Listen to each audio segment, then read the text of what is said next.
আসসালামু আলাইকুম রহমতুল্লাহি বারাকাতুহু। সম্মানিত উপস্থিতি, আপনারা অনেকেই জানতে চেয়েছেন যে আসলে বায়োফ্লক মাছ চাষে লাভ কত দূর হয়। বায়োফ্লক মাছ চাষে লাভ হয়, এটার ভিতরে কোনো সন্দেহ নেই, কিন্তু আপনাকে কয়েকটা জিনিস ভেবে চিনতে কাজ করতে হবে। সেটা হচ্ছে খরচ সবসময় কমাতে হবে। যেরকম মনোসেক্স তেলাপিয়া আমরা ধরতেছি, হারভেস্ট চলতেছে।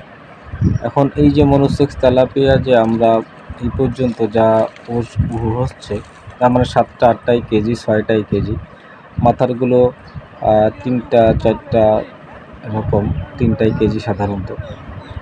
তা এই যে মাছগুলা এই পর্যন্ত তৈরি করে নিয়ে আসতে যে খরচ আমাদের হয়েছে, তা সেই খরচ অনুযায়ী আমরা মাছে মনে হয় লাভ হবে না।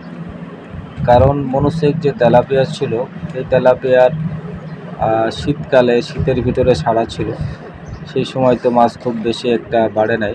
পরে গরম পড়ার পরে আপনার মার্চের দিকে এসে এই পর্যন্ত মাছ কিছুটা বেড়েছে বলে মনে হচ্ছে। এর আগে কিন্তু মাছ সেই পরিমাণ বাড়ে নাই। তো যাই হোক, এই যে এতদিন আমরা কারেন্ট খরচ করে যে অবস্থার উপরে দাঁড়িয়েছি, তাতে 2 ট্যাঙ্কি মিলায়ে আমাদের বর্তমান প্রায় 60 মনের মতন মাছ হচ্ছে। এই 60 মন মাছ আমরা ধরতেছি এবং বাজারে বিক্রি করতেছি। আপনারা জানেন যে তেলাপিয়া মাছের বাজার পাইকারি দর সাধারণত আপনার হচ্ছে 107, 8, 9, 10, সর্বোচ্চ 40 টাকা পর্যন্ত আমরা পাই। এটা হচ্ছে হিসাব। একদম 105 টাকা থেকে শুরু করে নিয়ে 140 টাকা পর্যন্ত আমরা বাজার রেট পাচ্ছি। এখন এই যে 7 টাকার বা 5 টাকা যেগুলো, সেগুলো হচ্ছে আপনার ছোটোর সংখ্যা বেশি, অনেক ছোটো মাছ সেখানে আছে। আর যেগুলো আমরা বাছুর করে দিয়েছিলাম, সেগুলো আপনার 35 টাকা, 40 টাকা, 25 টাকা, 27 টাকা, বিভিন্ন সময় বিভিন্ন দামে আমরা বিক্রি করতেছি। আমরা একবারে বাজারে দিই নাই, অল্প অল্প করে দেখা যাচ্ছে যে আপনার 7 মণ 8 মণ করে বাজারে দিচ্ছি। এইভাবে আমরা মাছগুলো বিক্রি করতেছি। তা বর্তমান আমরা আনুমানিক একটা হিসাব করেছি। সেই হিসাবে আমরা বুঝতেছি যে মনোসেক্স তেলাপিয়া করতে যে আমাদের যে বিদ্যুৎ খরচ হয়েছে, বিদ্যুৎ খরচ যদি আমরা হিসাব করি, যেহেতু আমাদের ট্যাঙ্কি সবগুলো একসাথে, সেহেতু বিদ্যুৎ খরচটা আসলে ওইভাবে হিসাব করা খুব কষ্টকর ব্যাপার। তারপরেও যতদূর আমরা বুঝছি বা বুঝতে পারতেছি, তাতে বায়োফ্লকে মনোসেক্স তেলাপিয়া চাষ করা সমীচীন নয়, উচিত নয়। কারণ এতে আপনার লাভ্যাংশ আসবে না, মাছ হবে। আমাদেরকে একজন বলেছিলেন যে মনোসেক্স তেলাপিয়া আপনি হচ্ছে বায়োফ্লকে বানাতে পারবেন না, কিন্তু না, সেটা তিনি ভুল বলেছেন। আমাদের দেখুন, আপনারা নিজেরাই দেখুন, বায়োফ্লকে তেলাপিয়া হয়েছে, কিন্তু বিষয়টা হচ্ছে যে তেলাপিয়ার যে এত অক্সিজেন প্রয়োজন হয়, আর ওরা একটু অক্সিজেন ফেল হলে সবগুলো ভেসে দেখাচ্ছে যে মরে যায়। এটা হচ্ছে মূল সমস্যা। এটার কারণে আমাদের কস্টিং খরচটা অনেক বেশি হয়ে গেছে।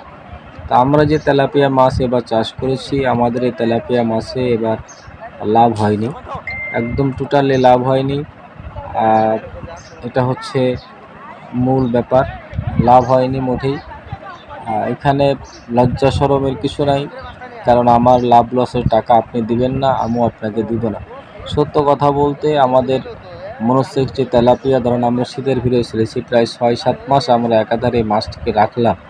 এই 5-6 মাছকে যে আমরা রাখলাম, এতে পর্যাপ্ত বিদ্যুৎ খরচ, কারেন্ট খরচ যা হয়েছে, সেই হিসাব অনুযায়ী আমরা এখন হিসাব করে দেখতেছি যে আসলে এখানে আমাদের কোনো লাভ হয়নি, সম্পূর্ণটাই আমাদের লস।